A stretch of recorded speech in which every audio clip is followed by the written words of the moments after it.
Colts. I'm Rochelle, the boss around here. And I'm Garrett. This is KTV for December 19th, 2022. Hey Garrett, do you know what it's fun like Alessio playing Connect 4 with his dog? No. Sports. Let's go check it out. Let's go.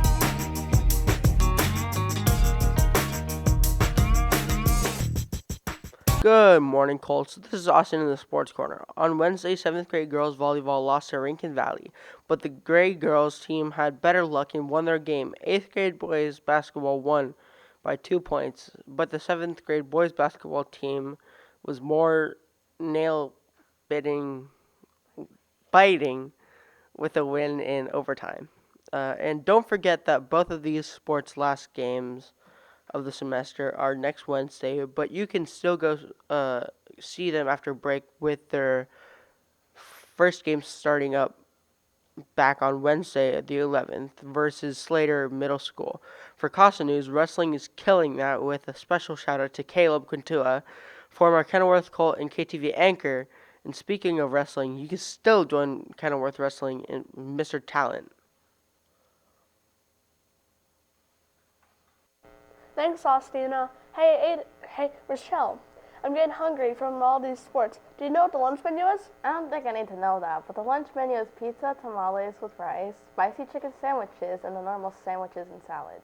Eating makes me happy, but depression doesn't. Let's go check out a video with some tips on how to deal with depression now from Michael. Did you know that December is Seasonal Depression Awareness Month?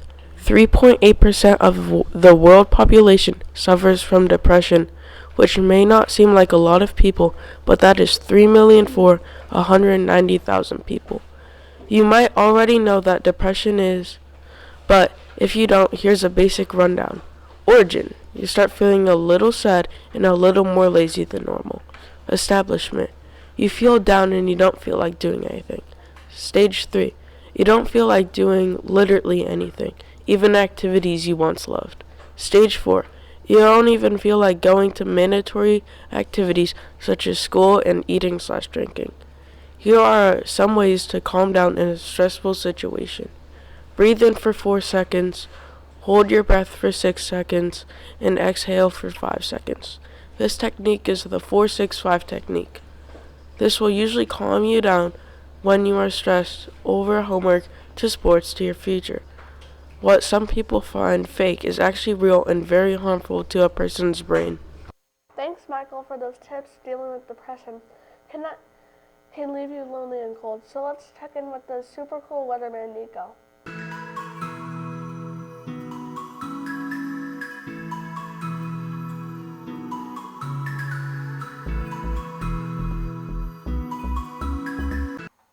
Good morning, Colts, and this is the Weather Studio. Today, there will be a high of 49 and a low of 38. Tomorrow, there will be a high of 55 and a low of 40, with a chance of rain. On Wednesday, there will be a high of 58 and a low of 40. According to my calculations, it's cold, like really cold. Now, for the totally sensational weather joke of the day. What do snowmen eat for lunch? Wait for it. Icebergers! That's a knee slapper. Now, I have to do a staring contest with the goldfish. So back to the KTV studio. I wish I could take a bus to get away from this bad weather. Speaking about buses, here's some info about buses. Hey Colts, do you ride the city bus? The new quarterly bus passes and January bus passes are available for sale at the office student window. Prices for monthly bus passes are $20 and for the quarterly bus passes are $40. Quarterly bus passes are offered at a discount price of $20 for students who have a copy of the letter that qualified for the free and reduced lunch.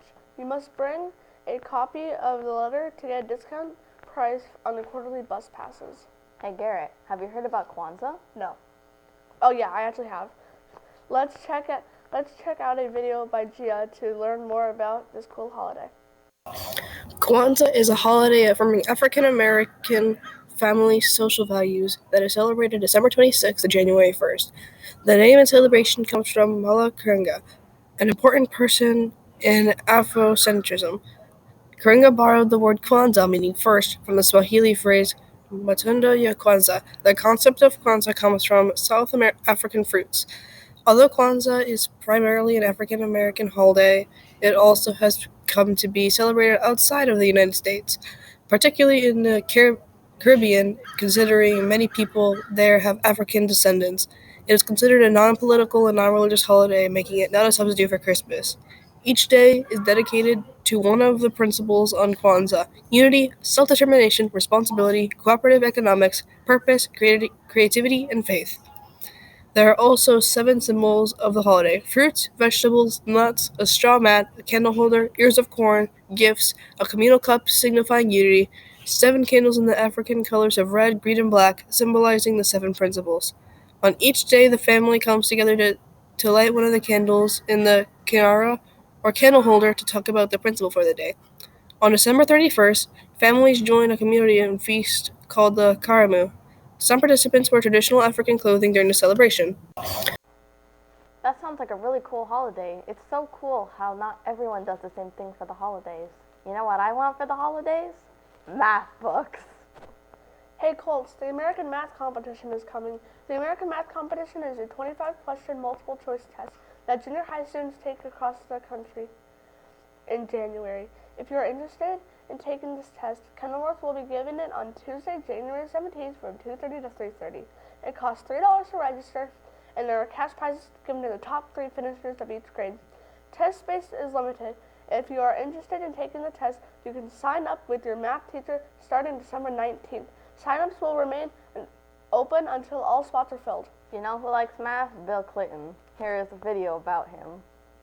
After nearly 4 hours of debate, the House of Representatives approves 2 articles of impeachment against then-President Bill Clinton, charging him with lying under oath to a federal grand jury and obstructing justice. Clinton, being the second president in American history to be impeached, vowed to finish his term.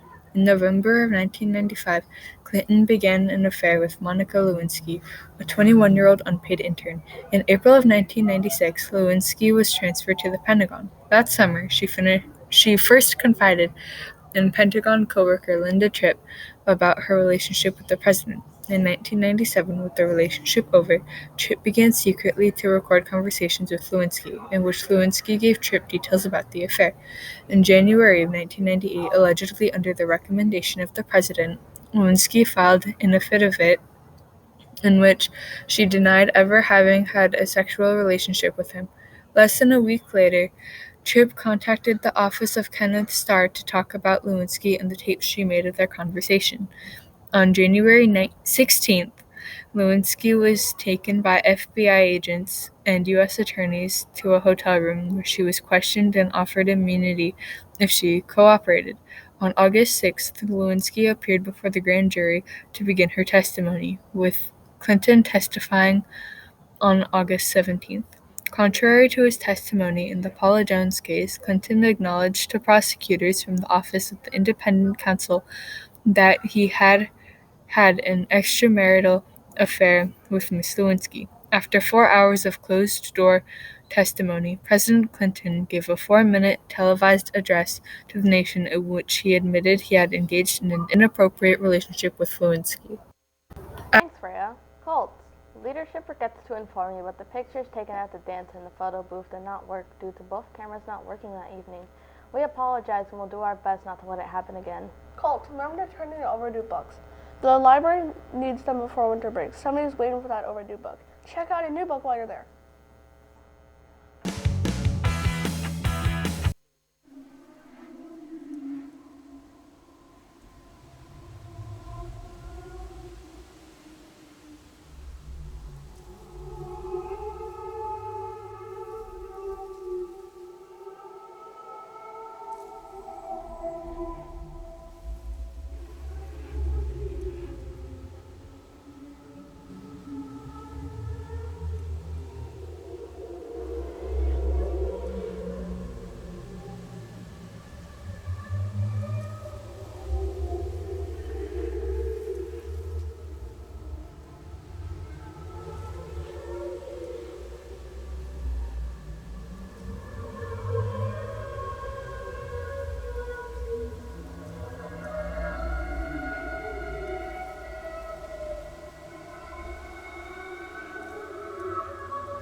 Don't forget to turn in your library books. And that's KTV.